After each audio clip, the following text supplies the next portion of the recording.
You know, CNN, ABC, NBC, CBS, Reuters, and Pravda, all of them report what's going on with the same implied question. What can we do? News? I don't understand the concept. They're reporting what has already happened with high-tech audio video production, creative writing, and biased opinion. Oh, I could comment on what's going on, but it's like that freezing, treacherous snowstorm that's now falling in our country. You can report it, but you can't stop it. That's true for what's going on in the world, too. Reporting the way it was has been going on throughout history.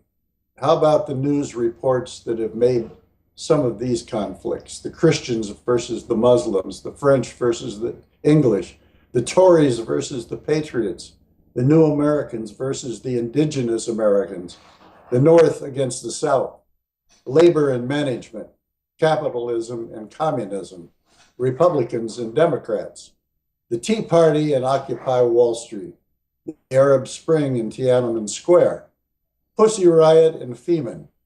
And today the big stories are the Ukraine and Venezuela. Protests, rebellions, wars, they've been going on for millenniums. It's all about mankind's desire for equality and freedom.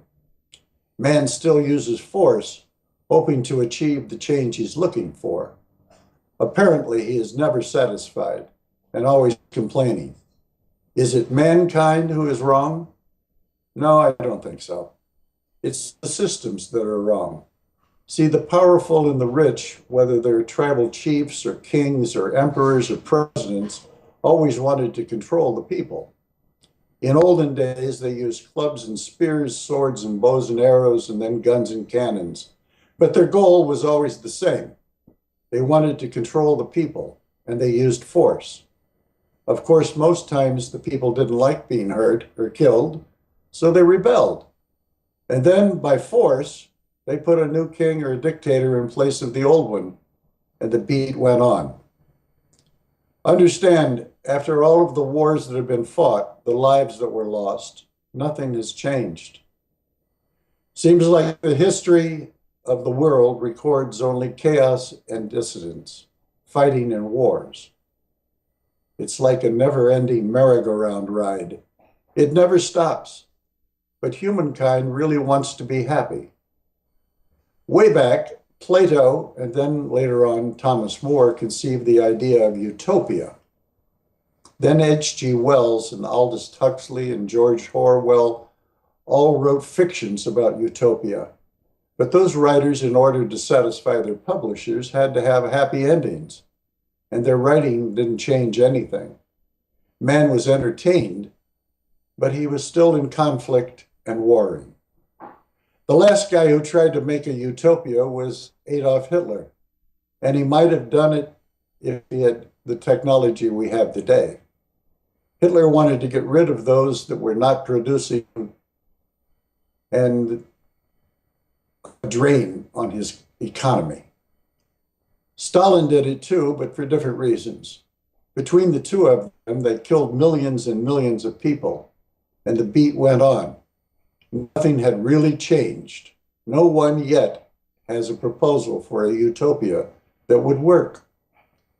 We still protest and argue and fight, and usually it's against the rulers, the powerful, the rich.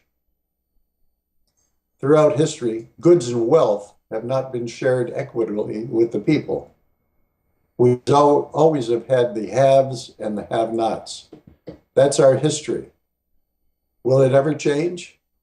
I think so, and in the not too distant future, I might add. See, you can change the systems that have repeated themselves over and over. You can make people happy and controlled. Today, we don't have to use force to control people. We've achieved great technology to influence the people. First, it was by the daily newspapers, and then the radio, and then the TV, the internet, and now iPhones. Oh, a totalitarian world is inevitable. It's happening now. The people of the world will fight back, but in the end, the powerful will win. Then, in generations to come, the people will overthrow the authoritarian governments and put something that looks like it in place again. As time goes on, nothing changes.